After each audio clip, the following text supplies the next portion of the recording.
Hey, you're going to love this interview with Wiz Khalifa's manager, Will Dzombak. We talk about his early days of working with Wiz, their new cloud kitchens concept, Hotbox, and much more. You're listening to Going Deep with Aaron Watson. Get down. You're going deep.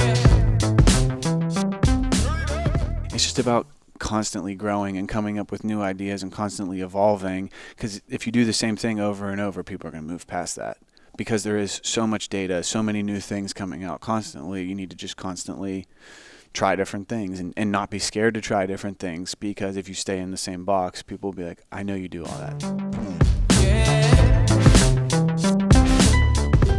Well, thanks for coming in here and being on the podcast, man. Of course. Thanks for having me. So I reached out to you because I saw the news. I don't know if it was Complex or wherever the headline was, that Wiz is launching a ghost kitchen, Hotbox by Wiz. And Hannah and I have been going crazy for like just the general idea of ghost kitchens for a while now. It's clever, not having the physical area where people actually come in, but it's all delivery. Tell me about the idea, like when the start of this happened and how long it took to germinate before you guys launched here at the beginning of October. So this idea came to us through a friend of mine, and it came in May of this year when everything was going along. Okay. And we worked on it all the way up through the launch. So it's just a very interesting idea.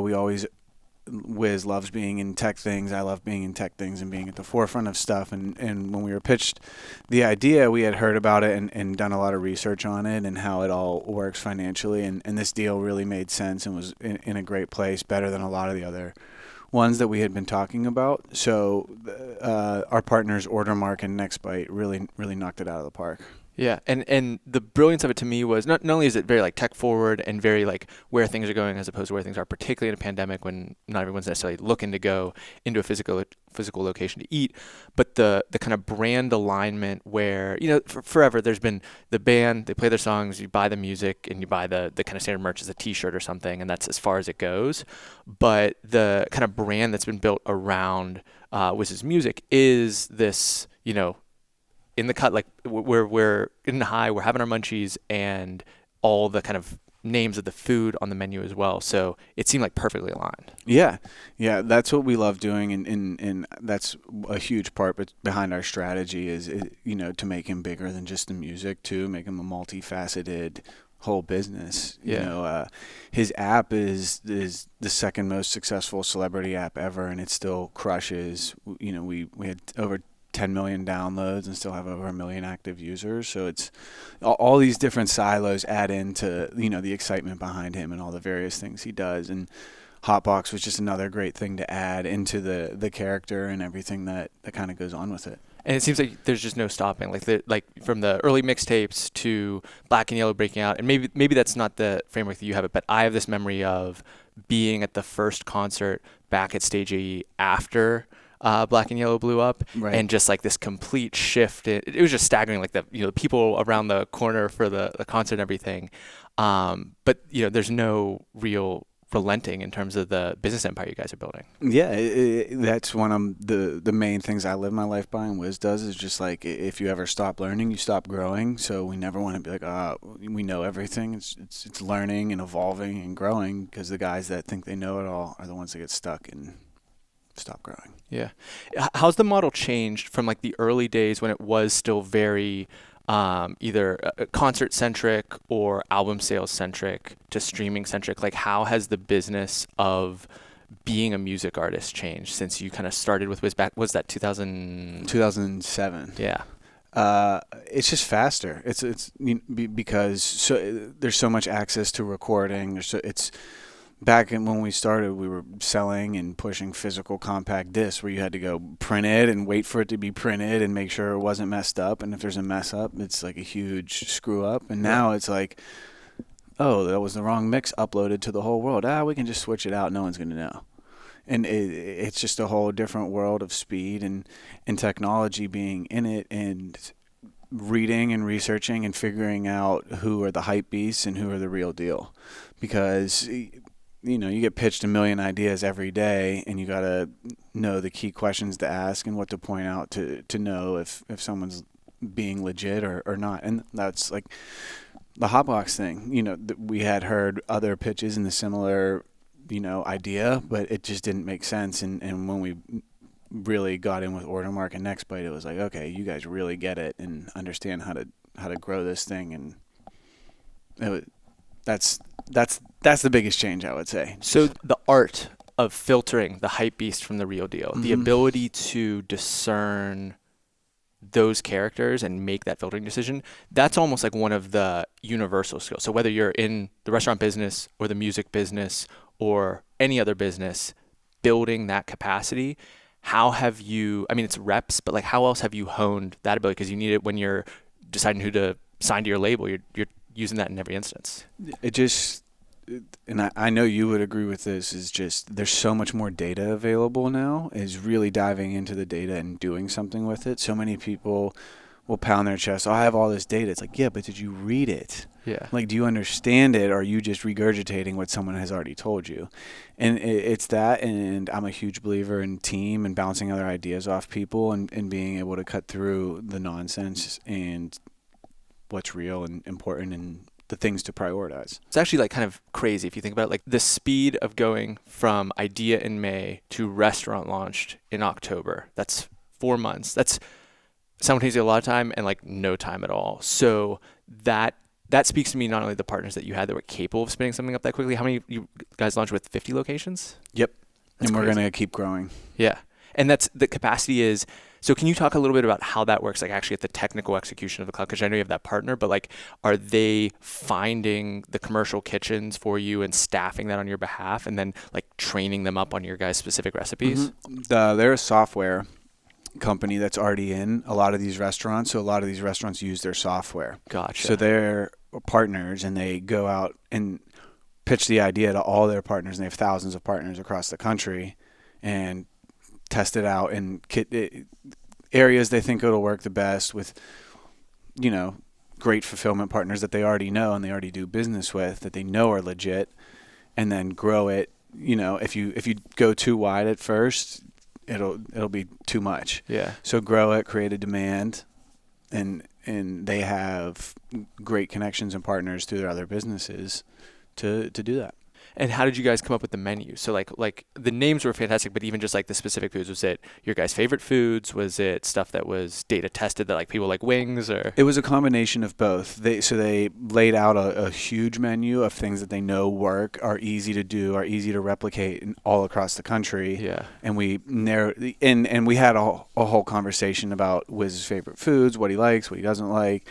And so we had a very broad menu, and then did a taste test, which was insane. It was like a 4-hour taste test. That sounds like a good day. 15 courses with a couple breaks in between to re-get our appetite up. Yeah.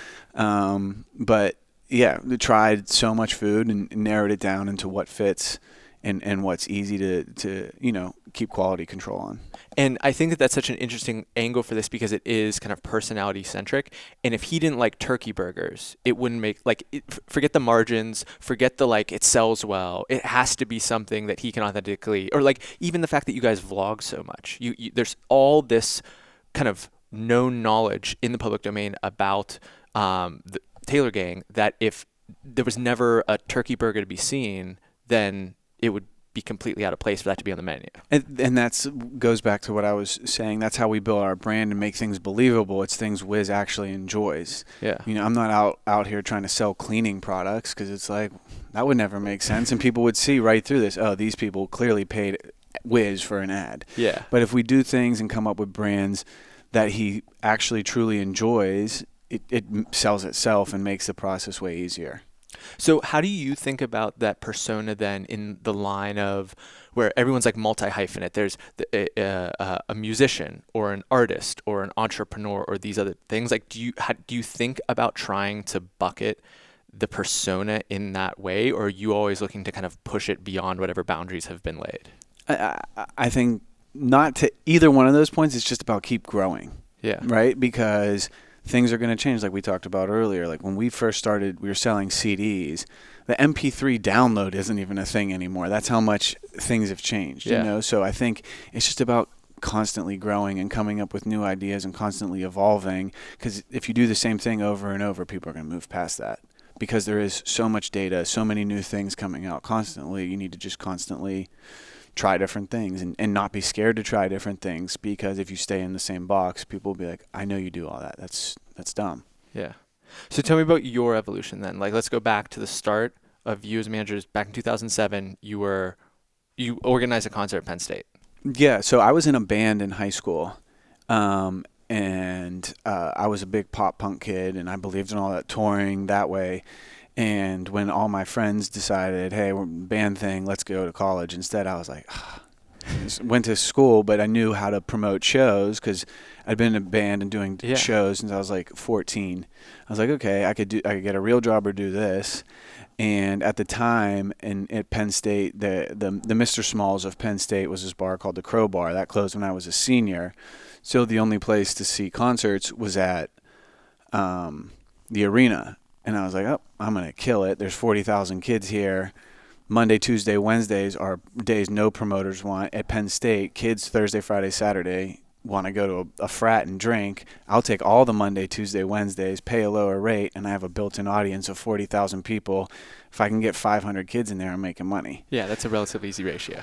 So I know that was a long-winded explanation, but that's and I had a fraternity brother. I had met Wiz the summer after senior year, between senior year of high school and freshman year of college. Okay. And, Pittsburgh's small. Everyone meets everyone pretty easily. And it was just in passing, whatever. And I had a frat brother who really liked his music, and the frat brother passed away, and we did a memorial concert for him with Wiz. And I was like, I'll reach out, see if they'd be interested. And he ended up coming up to Penn State. We had enough money to pay him, but didn't have enough place for him to stay. So I was like, you can stay at my apartment. Then he ended up hanging out for 5 days. And, we just started our relationship there. And I went from being his assistant to road manager to co-manager to manager to business partner, and just been trying to grow and keep the wheels turning. So take us, so like manager can mean so many different things. It can mean business strategist, it can mean fixer, it can mean consigliere, it can mean first critic on like a first track that gets produced. So how has that evolved? Like when you're assistant, maybe that's more like run this errand, get this task completed. How did that evolve as the business of Wiz evolved? I think a manager's role is subjective, and anyone can interpret it differently for the situation they're in. And Wiz and I are not only, business partners, we're best friends. We lived together for 6 years. When we go on tour, we still just share a bus, and, and so it's all those things and more, it's covering the whole spectrum, and, just supporting each other and being able to have the conversations and do all those various things, and building a team and having him trust me to build the team around him to execute, his vision, because ultimately that's the goal, is to support your friends and help them execute their vision.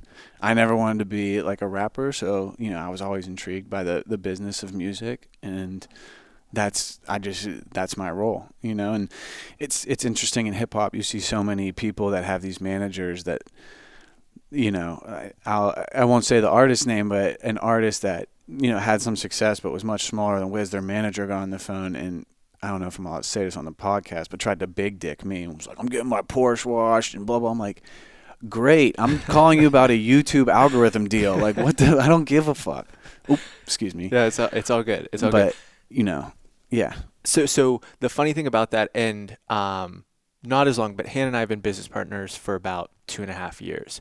And what I've found is it's a bunch of conversations, but it's actually like just this macro ongoing conversation of this thing that we're building together, and how each conversation almost like bleeds into the next until you reach this depth of, number one, there's insane trust. Like you don't start with that great trust, but you dive deep into that and you reach it. And it's like, okay, I know I can trust you. You're going to go in that direction. Our visions aligned, our missions aligned, and we can roll. Yeah. And I imagine that's a big part of it, is like just having the autonomy to make those decisions when things get really big and hairy. Yeah, and just being able to navigate all that, and especially being in the limelight, there's a million other little chirper voices, and being able to keep our communication clear, with each other is a super special bond and something I love having with him. Yeah.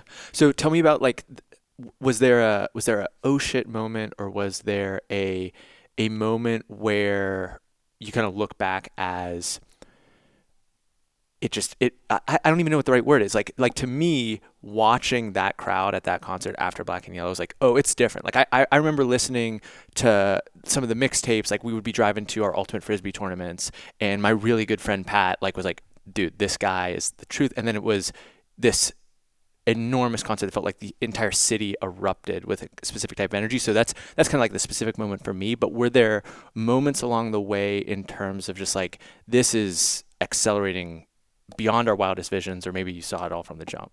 It was different for me because I was just so in it, you know. And to me, being a Pittsburgh kid, when we first started playing shows outside of Pittsburgh, to me it was like, we are fucking lit. Yeah. Like, screw these losers. Like, we're doing a show in Cleveland and there's 200 people here. Yeah. So for me, that was the moment, and it was like, we got over, $500 for a show. Like, no one else in Pittsburgh's doing that, like in the hip hop world, like young, like us. So to me, that was the moment. And there were all types of, like, when Kush and Orange Juice came out, that it was already zooming, I like, one of my most exciting moments was right when Flight School came out. Do you remember Club Zoo? Yeah. Wiz played Club Zoo, and it was so crazy packed.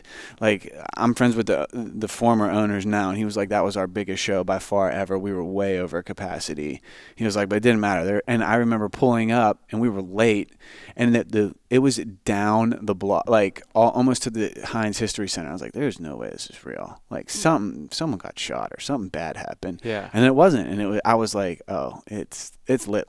And that was in like 2008, like 2 years before Black and Yellow. So I just saw it through a different lens, but it's so interesting to hear when people caught on to the wave, because some people are like, I knew Wiz at Kush and Orange Juice. It's like, yeah, but did you know him at this, that, and this? Prince in the City. Yeah, exactly. And like when that was successful, and then some people were like, I've known Wiz since Black and Yellow. It's like, yeah, but he was doing it for 5 years before that. So for me, that was the moment. Just doing shows outside of Pittsburgh was like, this is crazy. Was there also, I guess, a period where it's shifted from like yes to everything versus mostly no, and we kind of have to be strategic with yes? Because I'd imagine like the first time someone said, hey, will you travel to this other city for this show? It's like, hell yeah. Like yeah. We're doing everything we can. It's the ground game. We're hustling. You're just saying like, yes, new opportunity, yes, new opportunity, yes, new opportunity, yes, and there's no filter. It's like whatever's coming, I'm just trying to like get any bit of momentum going. I think right after like the excitement of Black and Yellow was like, because at that time we were just running. We weren't saying yes to everything at that point, but like being strategic at that time, and because Wiz had gradual success, we were good at going through things, knowing what he's going to do, what he's going to not want to do, but I think because we toured for almost 2 years straight, when we got off that tour, it was like, okay, let's spend a whole summer where we just camped out, like got our bearings again, and like, just tightened it all up. And I think that's when we really got good at, figuring things out and setting up base and growing. Right on. So what about some of the marketing strategies that you guys employed? Because like there's the famous story of Soulja Boy going and like uploading, it wasn't Kazaa, but what was the other free file? LimeWire. Like just uploading other files with the names of like not his song, but it was his song that was like the file that people were downloading. Yeah. And all of a sudden it was like familiar. He was making these lists of, it's like, were there moves that you guys made or like strategies that you employed to help fuel the growth to get it going? It was just taking advantage of the internet. I think taking advantage of Twitter and YouTube and MySpace at that time was our thing. And, there were so many kids in New York, that they could be around the labels. And as a kid from Pittsburgh, you're like, I don't know anyone in New York. And being able to really use the internet. And I think, Wiz was one of the first ones to do it well, along with, like Soulja Boy, Drake. And that world was what really changed the game for us, for sure. When we were talking with Chance from Keep Pittsburgh Dope. He was talking about how he watched the vlogs from the very earliest stages when it was just like a little handheld whatever, and the amount of loyalty that inspired from that perception of like, I knew him from the earliest stages, but also just getting a more kind of comprehensive view of the artist that you're really into's life. Like, what else are they doing in addition to putting out this amazing track? Yeah, I think that super helped. And if you look at everyone's blueprint now, That's it. It's exactly what we were doing at the time. And I think everyone's just trying to duplicate that. Like every kid has their own videographer now, and like everything is captured on everything at this point. And that was, I would say we were one of the, not first to do it, but we were one of the pioneers in recording everything, and putting it on the internet. So do you know where that idea came from? Do you know like how that started? Wiz just was always into YouTube, and then one of his former publicists, Artie, had told him, Twitter is going to be the next wave. He crushed Twitter, and Wiz is really good on the computers. So back in the day, I would shoot the footage if he was performing, and then I'd have to go to school during the day, like back to college, and he would spend the weeks chopping up the footage, putting out day-to-days on his MacBook, editing everything himself. So especially now, when our videographers are editing stuff, he can be like, I know how long it takes to buffer. Like, don't give me that excuse, Yeah. And he has all the knowledge, and it was his vision, and I think that's why he's had so much success, because he's played all the roles he's been his own cameraman, all those type of things. Yeah, I mean, that's the consummate startup story. It's like, I'm not an accountant, but I kind of have to know basic accounting to keep the lights on. And there's like every single vertical, you eventually wear that hat. Totally. So another thing amongst the hats that you wear is the co-CEO of Taylor Gang Entertainment, which is the label that you guys developed together. And so maybe just tell me a little bit about what goes into that. And frankly, I don't really know a ton about the music business. Like, we've been trying to cover stuff like, Calvin Harris just selling his music library to like private equity and things like that. But at the kind of base level, starting a label like that and operating it, like what goes into that? How does the business model work? It's just like any other business. There's multiple revenue streams from songwriting, performing, merchandise.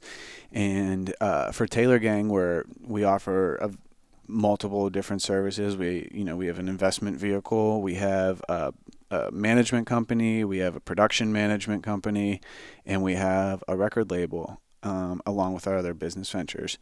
And just having a team that services it and delegating out and everyone doing their job is just how we run our business. Yeah. And is that an arena where there's like a lot of inbound in terms of people hitting you up being like, I should be the next person on the label? Every day. Yeah? Every day. Yeah. So can you tell a story of like maybe the times when someone's actually broken through, like what part of the differentiation was as opposed to just spamming you that maybe made it happen? I think, for me and like how I look at things is things have to be real. Like I was saying earlier, there's so much hype. I have to feel that it's real. So I need to have my own connection, or Wiz needs to have a connection with someone to feel it. Just everyone can make great music at this point. Computers can make algorithmically good music that people are going to enjoy. So you need to see a movement going on. You need to have a connection with that person, and I think that's how we get through it. Just like anything, and seeing through the hype beast. That's why I love being in Pittsburgh, is you can get a real gauge on thing where people in LA are like, this is the next thing. I go to Pittsburgh and I ask some of my friends, hey, have you ever heard of this? They're like, fuck no. That's how you're like, okay, this guy that just told me he's a nationwide star, he's not. Because these people read pop culture things, they're in it, but they're they don't have access to all the hype beast LA, New York things, and if they don't know, then I would assume the rest of America doesn't know, and you're just hyping me up. Makes sense. So how much of your time do you spend between the two? Before COVID, it was like 70% LA, 30% Pittsburgh. After, like now, I'm just here. And we have an office here, the studio's here. Everything is on the internet, so as long as I have the internet, can really work from wherever. Do you feel like that's going to go back to 70-30, 50-50? Like, what do you... Who knows? Especially with what's going on in the world. It's changing every day. All the issues going on in the world. I have no idea. but I'm loving being in Pittsburgh.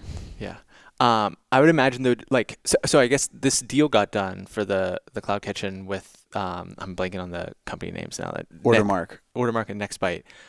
That happened via Zoom and via the we had to have calls. meetings, a few in-person meetings. Like I have to travel a little bit, but nothing that I need to be out there for months and months at a time. Just go do a few meetings, see who I need to see, and come back. But that's part of the filtering, though. You still need to kind of get in the room with the same person. Yeah. Like that's just I don't see that going away anytime. No, but I think it'll be much less intense than what it used to be. Like I just heard, schools, there's no more snow days.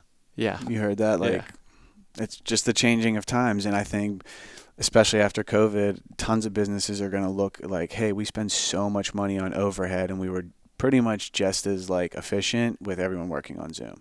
I am the number one believer in person, and that's how you really develop a relationship, but who knows how the world's going to shift. Are there other things that you guys need to cut out, though? Because a lot of, like, if you're creating content, if you're uploading something to YouTube, if you're putting out, like, IP, basically, it has this, it's very light. The reason that a lot of people aspire to that as a business model is when it works, it's a very high margin endeavor, right? It depends. It just depends. Everyone's different, you know? Everyone's different. What do people not appreciate about the business that you guys have run or what you've built? Like what is like a misconception or that everyone just gets drunk and high and hangs out all day and everything's awesome. Yeah. I push very hard to keep it like any other business. Like I get up early, go to work, have employees, have meetings. Everyone needs to do reports. It takes a lot to move a train. And I think just like anything, you can make anything look good on the internet, and that's the whole point, is to make it look like everything's sweet. But people believe that that's just how every single day is. It's like we could put 2 weeks of footage into 8 minutes, and people think that's all one day. It's like that is not how every day goes. Yeah, that was the highlights of the highlights. This is a highlight reel of the last 2 weeks. This isn't one day. This is everything that happens in 8 minutes. Yeah, you live in a spreadsheet or in some sort of invoicing software. People have no idea that accounting exists or lawyers or anything negative in the music industry. Like, you guys just get high and like make music and like enjoy each other's company. Like, yeah, right. Not that we don't do those things, but like that's not the only thing we do. Yeah, and that's also the brand that's being built and what most of the fans are going to interact with and want to understand. Yes. Yeah, and when we know that too, and there's definitely a fun side, and I'm beyond blessed, and we all are to be able to do what we do. But when people think you guys just got lucky, you smoked weed on everything, and it was great, like, no way. Yeah. So what about anything for the future? Like, what is next outside of obviously more music inevitably, but what other kind of projects have you really stoked for next steps? We have a couple different virtual reality things that we're working on that I'm really excited about. And I think that's a really tough space. I'm excited to grow the companies that we have. I'm excited to grow Hotbox and watch it become like a household name.